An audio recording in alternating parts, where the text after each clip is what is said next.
Okay, our third speaker is Tim Merrifield, and he will be talking about deterministic parallelism.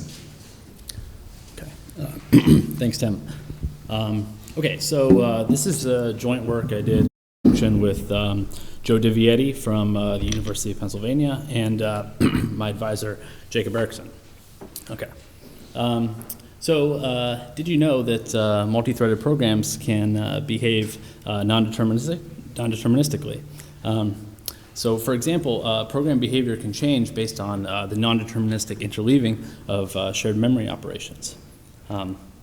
So how can we make such a program deterministic? So one way is to introduce what's called a global token.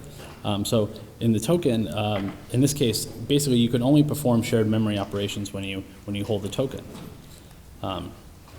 So as long as the token is passed deterministically on each execution, we get deterministic behavior. So the issue with this is that, of course, it doesn't provide much parallelism or much good performance. But it gives you some kind of intuition on how this sort of thing works. So what do we mean by deterministic execution? So for a given input, we say that the program's output and its internal states are the same for all executions. So this model is called the singleton model of determinism, which says that shared memory loads always return the same results, and that the total order of synchronization operations that take place in a program will be the same on every execution. So the goal here is to make multi-threaded programs easier to debug, test, and reason about. So going back to our naive strawman approach, how can we get better performance on this type of system? So one way, first proposed by Cordet's system and then later used in the D-thread system, is to essentially turn multi-threaded programs into a collection of single-threaded programs, each of which are inherently deterministic. So here we buffer stores in a store buffer for some period of time that we call a chunk. So these chunks execute in isolation from one another, and then at some point when the chunk ends, at some point these threads have to be able to communicate with one another. So when the chunks are terminated, they can begin to communicate. In these two previous systems, in Cordet and D-threads, all threads would wait for everyone to finish their chunk and then begin the communication phase. So here are local stores that had been buffered. We push out to shared memory. And then we also perform any synchronization that we were planning on performing, also while holding this token to make this synchronization deterministic. Then we pass the token deterministically to the next thread, which does the same. So the issue with this model was that threads were forced to wait at a global barrier to perform synchronization. The next step was to make this deterministic execution barrier-free, and this was in the conversion paper. So here, the idea is that instead of having this shared memory, each thread has its own local copy of memory. So each thread continues to execute in isolation like they have been, but now when they go to perform an explicit synchronization operation and acquire the token, they push their modifications and create essentially a version of modifications that they've made. And this can happen in parallel with the other thread, or while the other thread is still executing its chunk, because it has a local copy. So when T2 performs its commit and attempts to perform its synchronization, it also creates a version of its modifications, but it also applies the version that T1 committed to its local copy. So this removes the barrier from the prior model. So these are two previous systems in deterministic execution, and there's actually been a lot of research in this area over the course of a while now. And so the question is, well, how do these sort of systems perform? So looking at 19 different benchmarks from SPLASH, PARSEC, and Phoenix, we can see that for a large number of these programs, performance is not so good. So for example, for D-threads, the worst case is 12.5 times overhead compared to the non-deterministic pthreads library. For the D-threads with conversion, it's 11 times. So actually for the programs that are doing really well there, most of those programs are embarrassingly parallel and don't synchronize very frequently. So it's sort of cheap to execute those programs deterministically. For the other programs that have different types of synchronization or touch a lot of memory, determinism has a really high overhead.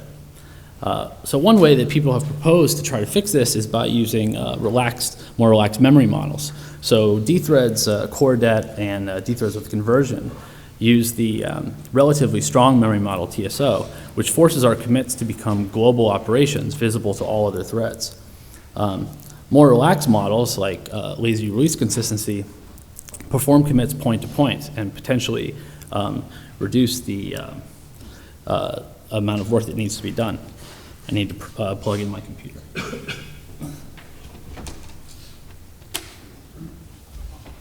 Sorry about that.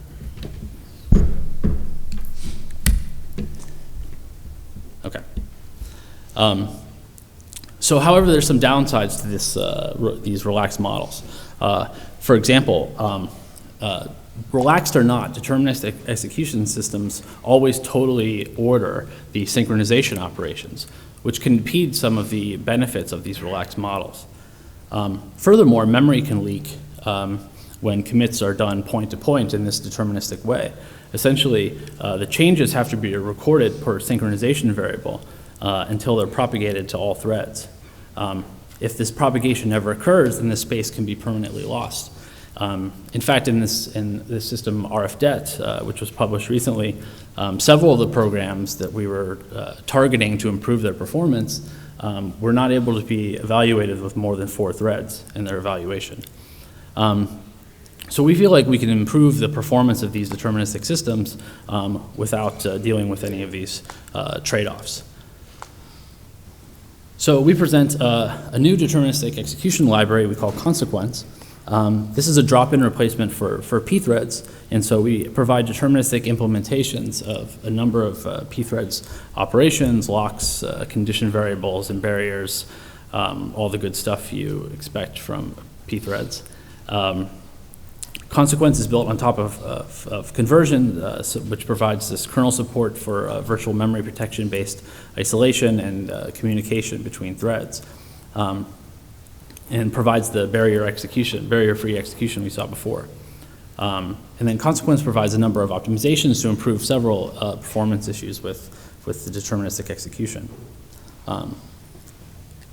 So the first thing we improved is this token ordering.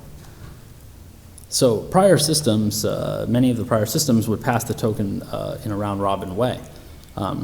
In the case when chunk length is imbalanced, like it is here, this leads to excessive weighting amongst all of the threads.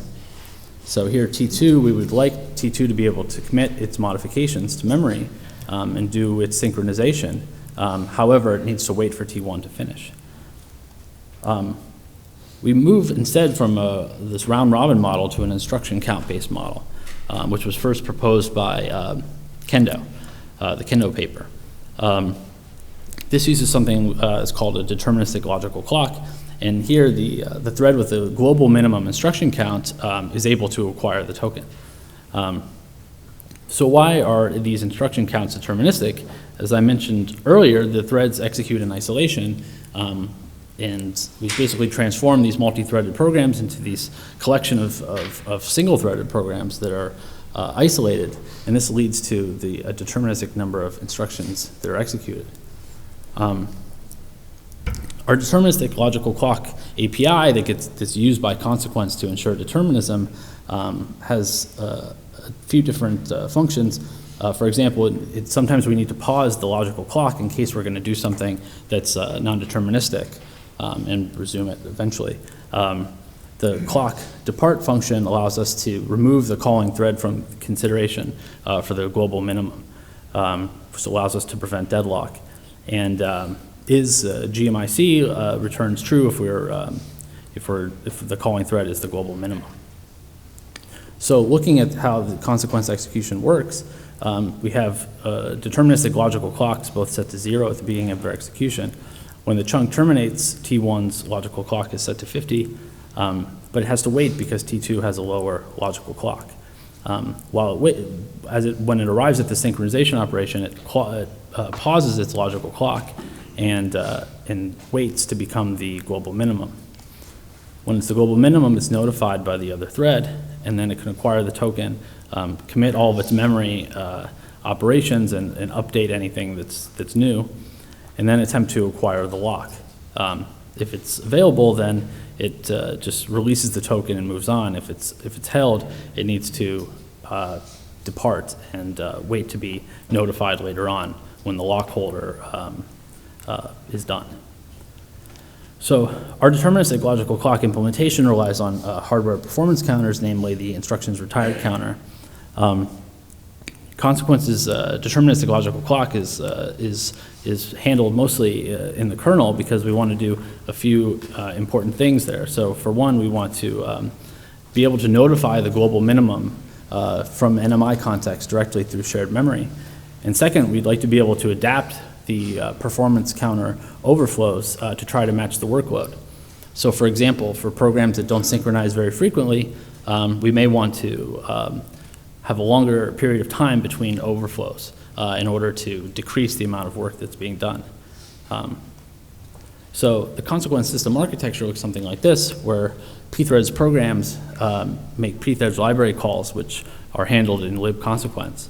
And then all of the memory operations, like commit, are passed to the conversion library. So conversion relies on page protection, and any writes to our heaps and global segments will trigger copy on write page faults, with the conversion kernel module handles. And so and then counter overflows, of course, handled by the deterministic logical clock section. The second thing we try to improve is the synchronization overhead in our system.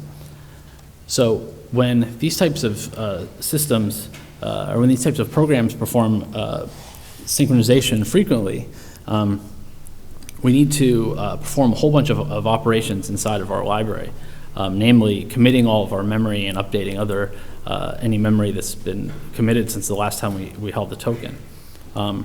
So this is a very expensive operation because it requires us to do a whole bunch of things, like make a system call to the conversion system, write protect any pages that we've touched to ensure that they're isolated on our next chunk, and update our page table, etc. All of this stuff happens, and in the case that the chunk lengths are very short, then we're in serious trouble. We handle this by coarsening these chunks into a larger chunk. And so now we no longer release the token when we begin this chunk. Instead, we hold on to the token and transform all of these and perform all of these chunks without releasing the token. In this case, the other threads are blocked while we're holding on to this token. This can be a real problem, especially if we start to execute a really long chunk. So if T1 begins executing a very long chunk, then the system can be blocked for a long period of time. So essentially, we want to be able to predict how long the next chunk will be.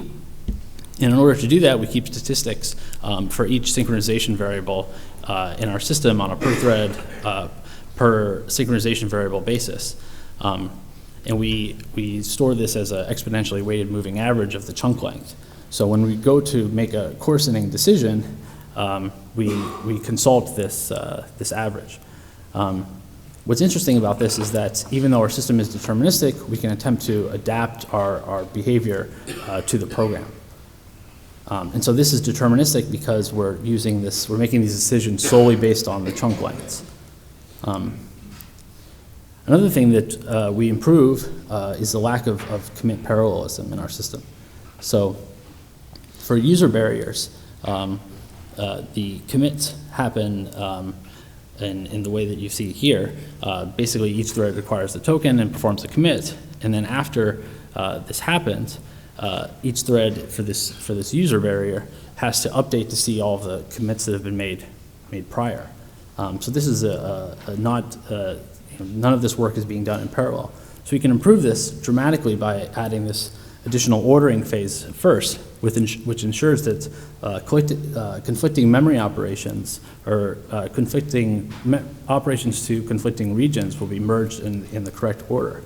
And this ordering phase is much shorter than the rest of our commits, which have to do all of this page level stuff. So in this case, we can do a lot of this work in parallel first, and then afterwards, the last thread to arrive at the barrier holds onto the token, and all the threads can update to the most recent version in parallel. And finally, T3 releases the token at the end. Interestingly, one of the problems that we've run into is that we're unable to support ad hoc synchronization. And this is something that's common in a lot of these libraries that kind of synchronize only when they call pthreads library functions. So for example, if T1 is setting a flag variable and T2 is spinning waiting on that flag variable, T2 will never see the T2's T1 set of the flag. One way that we handle this is that we essentially set maximum chunk lengths, which are enforced by our performance counters. So eventually, T2's chunk will terminate, and it will see the write from T1. The problem with this is that our counter overflows arrivals are non-deterministic, and we can't trust that they'll actually arrive when we set them to. So in order to solve this problem, we set the counter to terminate early and essentially have to single step for instructions until we reach the desired chunk length. And so this can be quite slow, but it does allow us to support ad hoc synchronization. So here's our evaluation. So going back to these 19 programs from Splash and PARSEC and Phoenix, we run this on a 8-core Intel Xeon chip with 2 gigahertz processors. So here the best performance is normalized to the pthreads best, and we run these across between 2 and 32 threads. So here lower is better. So consequence performs substantially better than these other systems. For example, for the 5 worst performing benchmarks for these other systems, consequence is 2.8 times better than dthreads and 2.2 times better than dthreads with conversion. So while dthreads and dthreads with conversion do outperform consequence on some benchmarks, it's always within the mean variance, except for 2 programs, linear regression and PCA, but those are already performing quite well. Looking at the results for individual thread counts, we can see that dthreads and dthreads with conversion have really bad performance as we increase the number of threads.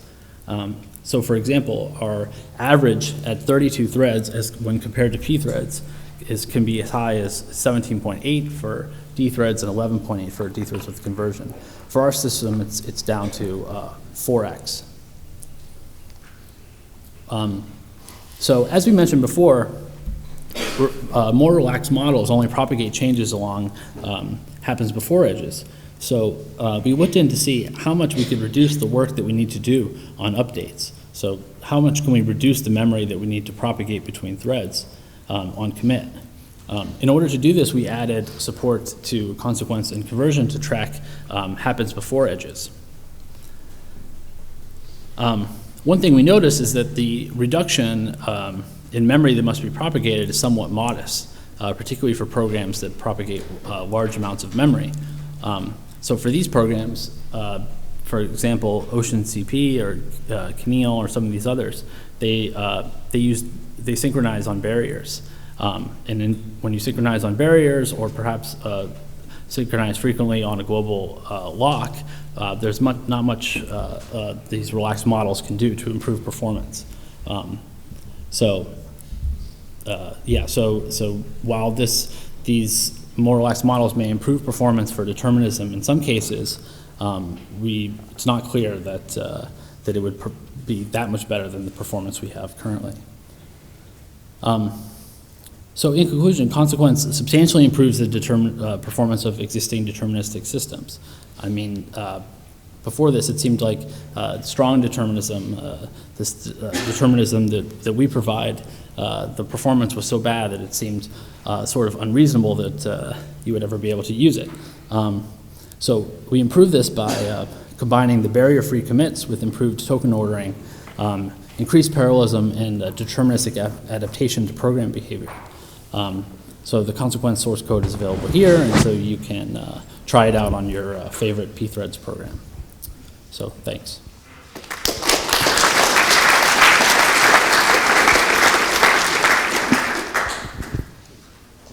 Any questions?